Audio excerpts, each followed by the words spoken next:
नमस्कार, जय हिंद शिक्षक साथियों।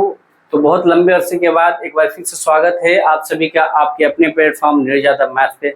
साथियों, कुछ घरेलू समस्याओं की वजह से मैं आपसे बहुत दिनों से जो है कनेक्ट नहीं कर पा रहा था और पिछले विगत एक दो सप्ताहों से जो सबसे ज़्यादा चैनल पे आपको कमेंट देखने को मिला है और सबसे ज़्यादा जो सवाल देखने को मिला है वो सक्षमता 2 के शिक्षकों को देखने को मिला है जब से आंसर की विभाग ने जारी किया है। बहुत सारे ऐसे शिक्षक हैं जिनका कटअप के जस्ट नज़दीक से उनका मार्क्स छूट रहा है कुछ नंबर से या कुछ कम नंबर आ रहा है, तो उनको उनका सवाल है कि क्या नॉर्मलाइजेशन में मेरा इतना मार्क्स बढ़ेगा, क्या मैं पास कर जाऊंगा। उन सभी समस्याओं के बारे में हम इस वीडियो में चर्चा करने वाले हैं। तो चूंकि आपके कितने मार्क्स कम आ रहे हैं उससे पहले आपको ये भी जानना होगा कि आपका जो है पासिंग मार्क्स कितने मार्क्स पे है, वो जानकारी होना बहुत जरूरी है। बहुत सारे शिक्षकों का तो ऐसा भी कमेंट है वो ऑलरेडी पास कर चुके हैं और उनको ऐसा लग रहा है कि उनको अभी और मार्क्स चाहिए। तो सबसे पहले हम इस वीडियो में बात करने वाले हैं कैटेगरी वाइज कि आपको कितने मार्क्स की आवश्यकता है आपको सक्षमता 2 पास करने के लिए या राजकर्मी का दर्जा लेने के लिए, और उसके बाद हम चर्चा करेंगे कि कितने मार्क्स आपके अभी और बढ़ सकते हैं फाइनल आंसर के आने के बाद या रिजल्ट में आने के बाद। नॉर्मलाइजेशन क्या है उसके बारे में भी मैंने इस चैनल पे वीडियो डाला है और नॉर्मलाइजेशन किस प्रकार से काम करती है उस वीडियो पे मैंने आपको अच्छे से समझाया, तो आप जाके हो सके तो नॉर्मलाइजेशन की भी वीडियो भी देखें। तो चलिए बिना किसी देरी के हम इस वीडियो को शुरू करते हैं। और यदि आप चैनल पर नए होंगे तो प्लीज चैनल को सब्सक्राइब कर लीजिएगा ताकि आपको सक्षमता 1, 2, 3 उससे रिलेटेड जो भी जानकारी है वो सभी आपको इस चैनल पर मिलते रहेंगे। और ये आपको मार्क्स बढ़ने की जो भी अभी आपको टेक्निक मैं बताने वाला हूँ या जो भी आपको तो अपने सक्षमता 1 के अनुभव के आधार पे बताने वाला हूँ।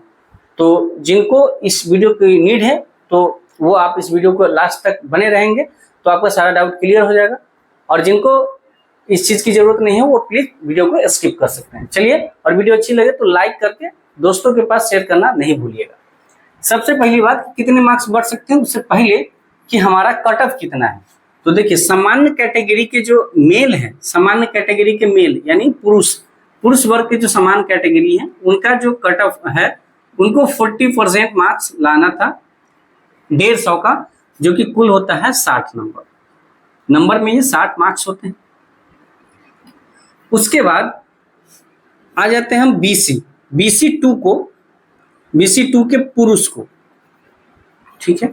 BC 2 के पुरुष को लाना था 36.5%, जो कि मार्क्स में आता है 54.75 अप्रॉक्स, इसको ले सकते हैं 55 मार्क्स, ठीक है।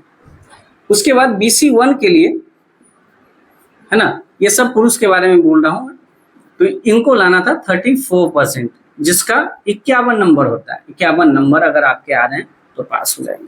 उसके बाद आपको SC ST और ऑल फीमेल यानी और महिला, इसको लाना था 32%, जो कि होता है 48 मार्क्स। अब 4 कैटेगरी में समझ लीजिए, जो SC ST के जो भी है मेल या फीमेल या ऑल फीमेल किसी भी कैटेगरी के जो महिला है उन सभी को 32% मार्क्स लाना था, यानी 48 मार्क्स लाना था आउट ऑफ 150, यानी 150 में से 60 नंबर आ रहे हैं। और यदि आप जनरल के पुरुष हैं तो आप पास होंगे, अगर 59 आ रहे हैं तो आप फेल माने जाएंगे, ये तब जब फाइनल रिजल्ट आएगा तब, ठीक है। और इतना मार्क्स आप ला रहे हैं 54.75 यानी 55, तो आप BC 2 में पास माने जाएंगे पुरुष के लिए। और ऑल कैटेगरी की महिला और SC ST के पुरुष महिला सबका 48 मार्क्स, SC ST के पुरुष को भी 48 मार्क्स है, ठीक है। अब बात आ रहा है कि बहुत सारे ऐसी महिला हैं जिनका ऑलरेडी 48 मार्क्स से ज्यादा आ रहे हैं और इनको इसी चीज का जानकारी नहीं है कि फीमेल ऑल कैटेगरी के महिला को 48 मार्क्स चाहिए। अब कुछ महिला हैं जो जनरल में आती है ना, तो उनको ऐसा लग रहा है कि उनको 60 मार्क्स चाहिए और उनका मान लीजिए कि 49 मार्क्स आ रहा है, तो उनको डाउट है कि हमको 11 नंबर और चाहिए, ऐसे कमेंट भर के आए। तो सबसे पहले तो आप अपना डाउट क्लियर कर लीजिए कि यदि आप महिला हैं और 48 मार्क्स से ज्यादा आ रहा है तो आप ऑलरेडी पास हो चुके हैं और आपके नंबर अभी और बढ़ने वाले हैं, तो आप और बेहतर नंबर होगा आपका, ठीक है। बात रही पुरुष की कि पुरुष को जनरल में 60 मार्क्स चाहिए और उनका अगर 49 मार्क्स आ रहा है तो उनको 11 नंबर की अभी आवश्यकता है, जो कि नॉर्मलाइजेशन में बढ़ने की बहुत ज्यादा संभावना है। उसके पीछे का रीजन क्या है कि इस बार सक्षमता 2 जो एग्जाम हुआ है, सक्षमता 1 के कंपेरिजन काफी हार्ड क्वेश्चन उसमें पूछा गया है। ऑलमोस्ट हर शिफ्ट जो है अपने शिफ्ट से एक अच्छे लेवल का शिफ्ट हुआ है। हर शिफ्ट, किसी भी शिफ्ट को आप आसान नहीं कह सकते हैं, ठीक है। क्योंकि सक्षमता 1 मैंने दिया है और सक्षमता 1 के आपको 29 फरवरी का जो फर्स्ट सक्षमता 1 हुआ था उस दिन मेरा पेपर था और वो पेपर मैंने इस चैनल पर करवाया है, मैथ्स चैनल का, खासकर मैथ्स के वीडियो। तो आप देखेंगे इतने आसान सवाल थे, फिर भी उस में मेरा 9 नंबर बढ़ा था। तो आप उम्मीद करिएगा। हाँ, लेकिन ये भी है कि विभाग के द्वारा कई सवाल उस शिफ्ट में भी गलत दिए गए थे और सक्षमता 2 में भी ऐसे ऐसे कमेंट आए हैं कि मैंने 15 क्वेश्चन पे चैलेंज किए हैं, मतलब 15 क्वेश्चन एक शिफ्ट में अगर गलत दिए गए हैं तो आप ये मान के चलिए कि जिस भी शिफ्ट में वो 15 सवाल गलत किए हैं और किसी एक ने भी चैलेंज किया होगा और विभाग उसको देखेगी तो सभी लोगों का 15 मार्क्स बढ़ेगा। उसी तरीके से हर शिफ्ट में, अगर किसी शिफ्ट में, सभी शिफ्ट में अगर मान लीजिए कि किसी शिफ्ट में 5 सवाल गलत थे और किसी एक ने भी चैलेंज कर दिया है, चूंकि अगर नहीं बताया होगा तो सभी लोगों ने चैलेंज किया होगा, इससे विभाग को फायदा हुआ होगा क्योंकि एक चैलेंज पे 50 रुपया पे करना था और कोई एक बंदा अगर 5 सवाल को चैलेंज कर देता है सेम शिफ्ट में तो सभी को उनका बोनस मार्क्स मिल जाता है, ठीक है। तो इतना तो आप उम्मीद चल के चलिए कि जितना सवाल गलत है शिफ्ट में उसका मार्क्स बोनस के तौर पे मिलेगा। बात आ रही है कि नंबर बढ़ने की कितनी उम्मीद है, तो मैंने नॉर्मलाइजेशन का एक सेपरेट वीडियो बनाया है इस चैनल पे, तो आप जाकर उसको देख सकते हैं।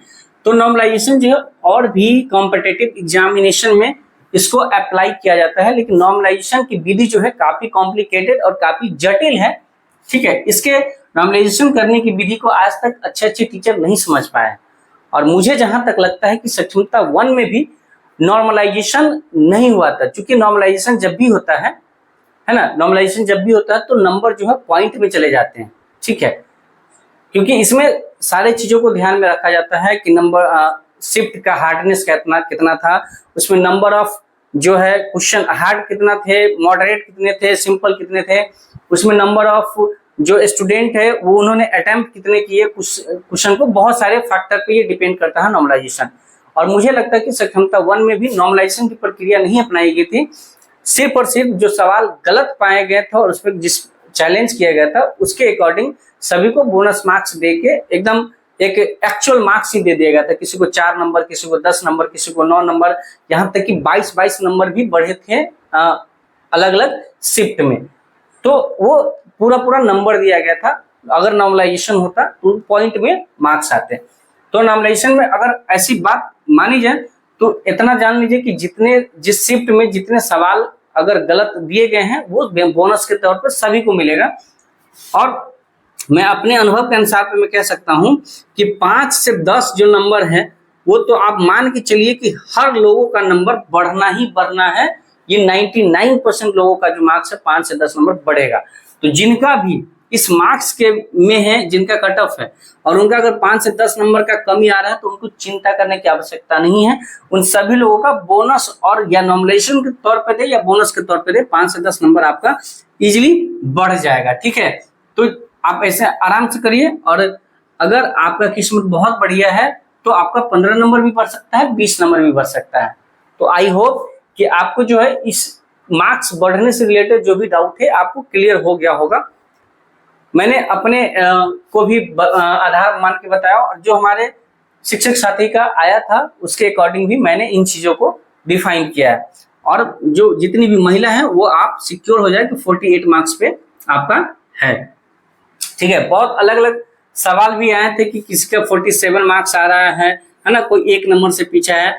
तो बोला तो मैं कि 1, 2, 3, 4, 5 नंबर जिनका भी कम है वो तो एकदम निश्चिंत रहे कि वो पास एकदम 110% हो जाएंगे, ठीक है। दूसरी बात कि जिनका 10 नंबर भी कम आ रहा है वो भी मैक्सिमम चांस मान के चलिए, पॉजिटिव वे में लीजिए कि वो मैक्सिमम चांस है कि हो जाए, ठीक है।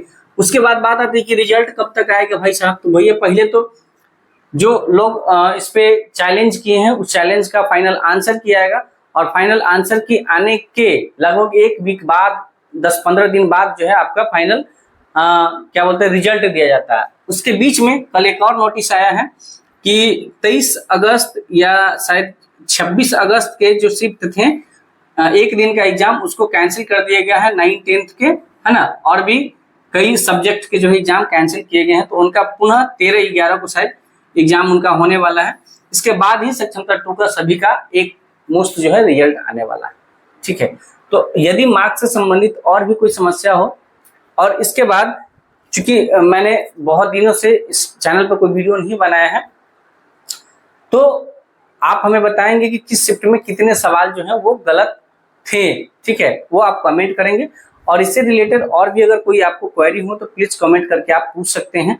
मैं भरसक प्रयास करूंगा कि आपके सारे सवालों का जवाब मैं कमेंट बॉक्स में या किसी अन्य वीडियो के थ्रू आपको देने का प्रयास करूंगा। और अब मैं आपके साथ जो है रिजल्ट तक या फिर आगे आपकी काउंसलिंग प्रक्रिया तक भी मैं आपके साथ रहूंगा। आप चाहे तो कमेंट में कमेंट करके पूछ सकते हैं, आपके सारे सवालों का जवाब देने का मैं पूर्ण प्रयास करूंगा। क्योंकि आपको भी पता है कि स्कूल का टाइमिंग इतना हेक्टिक है कि टाइम नहीं मिल पाता है बनाने के लिए। दूसरी बात कि आप देख सकते हैं मेरे सर पे बाल भी नहीं है, तो मेरे घर में मेरी दादी गुजर गई थी, इस वजह से जो है थोड़ा वीडियो बनाने में कॉम्प्लिकेटेड था। ठीक है, तो आई होप कि आपको वीडियो से कुछ ना कुछ फायदा मिलेगा, और जो आप परेशान हैं उस परेशानी से आपको राहत मिलेगी। वीडियो आपको कैसा लगा आप प्लीज नीचे कमेंट बॉक्स में कमेंट करके बताएंगे। वीडियो अच्छी लगे तो प्लीज लाइक कर दीजिएगा, और चैनल को सब्सक्राइब करके और भी दोस्तों के पास शेयर कर दीजिएगा। और भी कोई क्वेरी हो तो आप नीचे कमेंट बॉक्स में कमेंट करके छोड़ सकते हैं। चलिए मिलते हैं नेक्स्ट वीडियो में, तब तक के लिए आप स्वस्थ रहिए, मस्त रहिए और अपने काम में व्यस्त रहिए। और हाँ, आप कमेंट करके ये भी बताइएगा कि आपका जो नेक्स्ट वीडियो है किस टॉपिक पे होना चाहिए, किस टॉपिक से संबंधित आपको इस पे वीडियो चाहिए। मिलते हैं नेक्स्ट वीडियो में। Thank you so much. जय हिंद।